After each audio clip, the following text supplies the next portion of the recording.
When you drop it, there's no guns, the door won't open, and your duo mate's already knocked. That's when I got your back, baby. Hold the beer, family.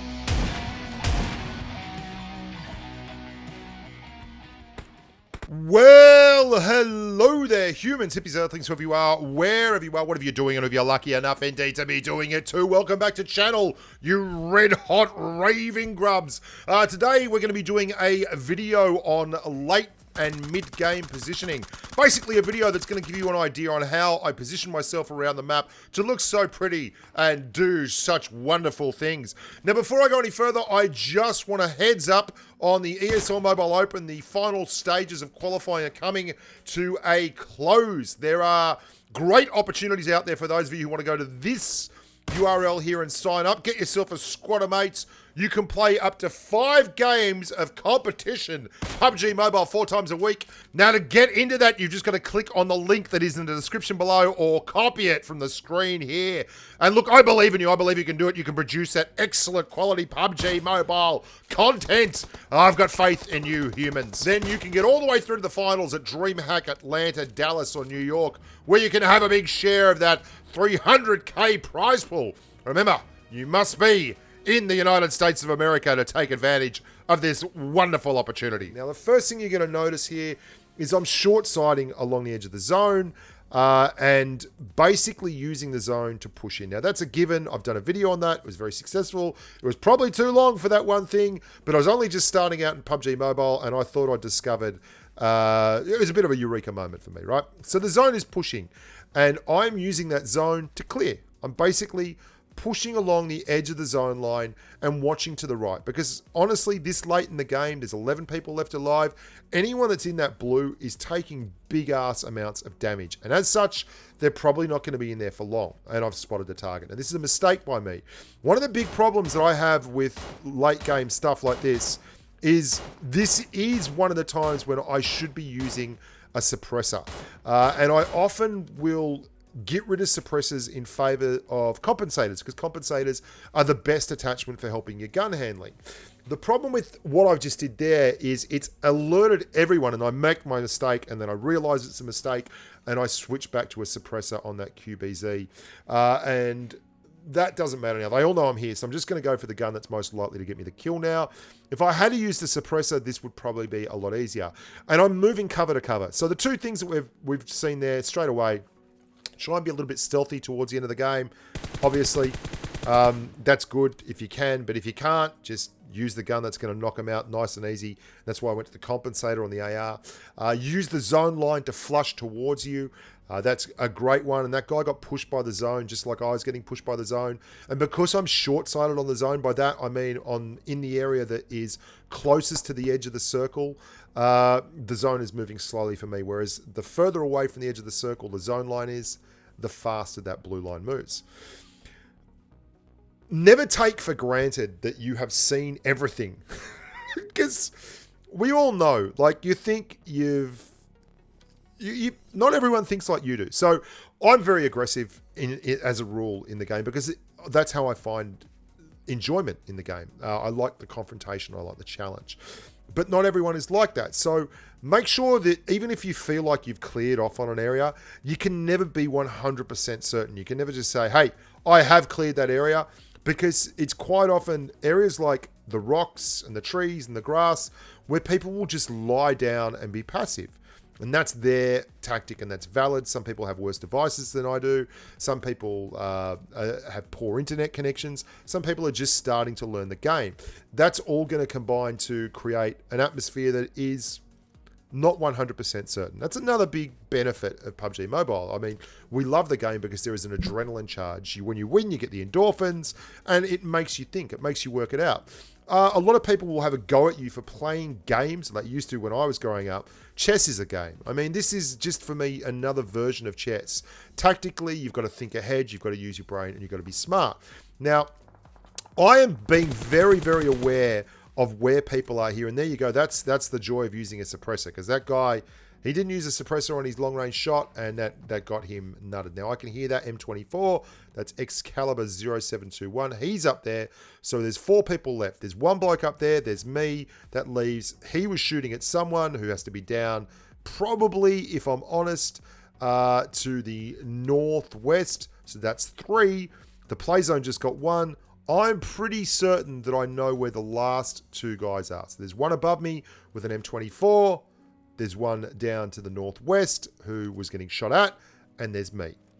So that's beautiful. But again, I don't 100% know this for a fact. So you'll see I am constantly checking all angles. Now, this might seem like a little bit excessive. You are going to see me check everywhere so often. But the reason I do this is because I have been wrong so often. And what's the old adage? An ounce of prevention is worth a pound of cure. Basically, I'm using an ounce of prevention there. And I'm not sitting still because I've made a lot of noise there and there's only one bloke left.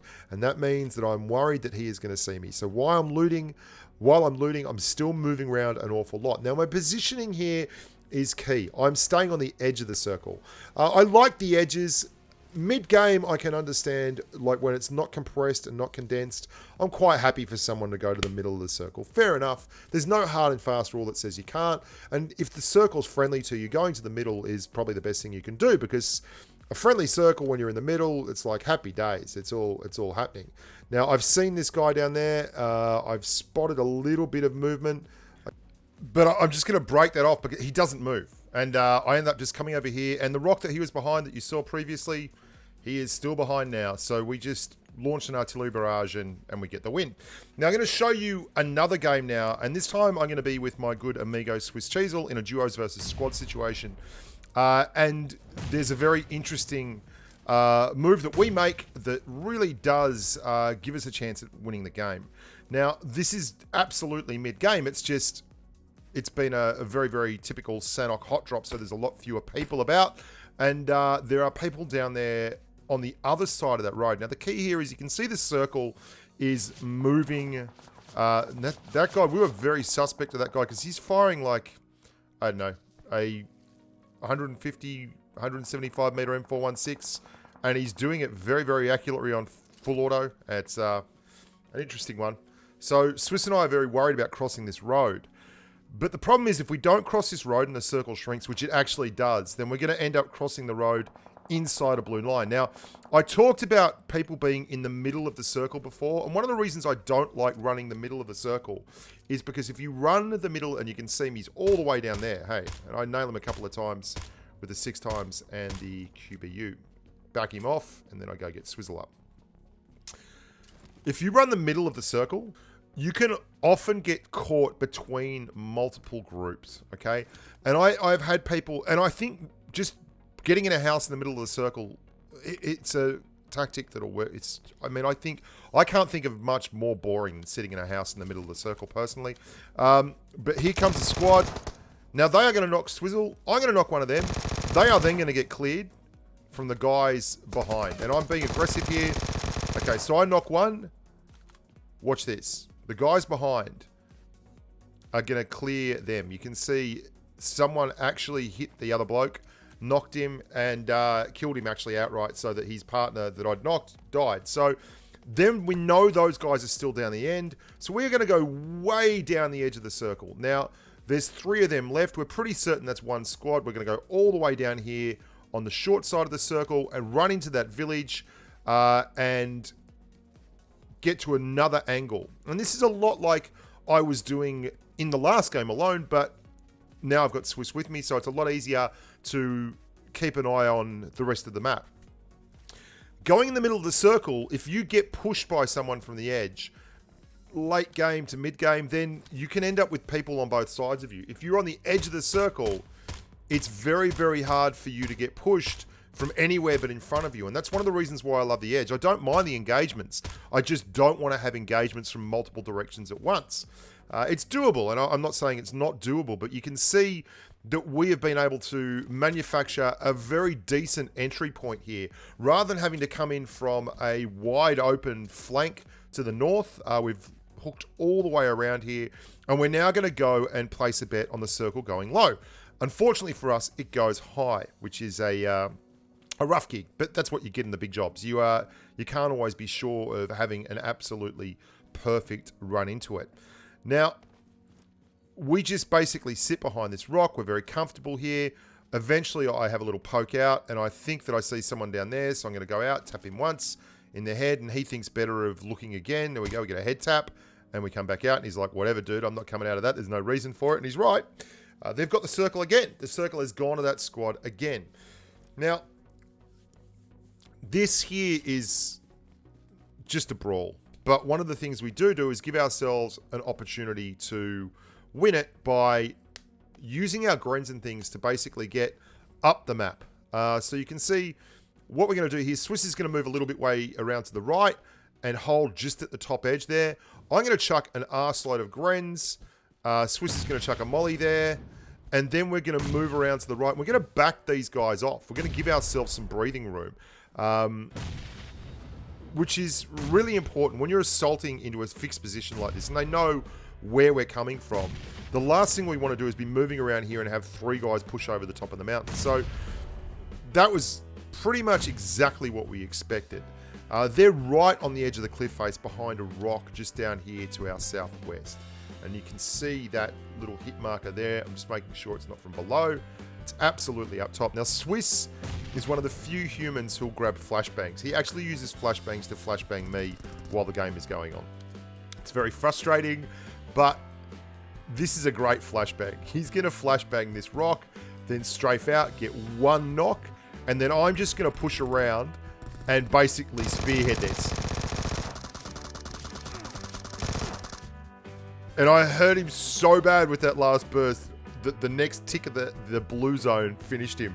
That was a great fun game, and I thought that was a very good example of both why I move on the edge of the circle and why I like to change the angle of attack all the time and come around from different... give other squads different looks. Because people do tend to expect one particular direction. They get very fixated on last sightings, and if you move a little bit, it can be tremendously helpful and can help you win more. Hope you guys enjoyed that. Remember to sign up to the ESL Mobile Open and the Discord channel. The link is in the description. If you want to become a Patreon and take part in the live streams, patreon.com/thebushka. And otherwise, just generally have a fantastic life. And I'll see you out there on the battlefield. Bye for now.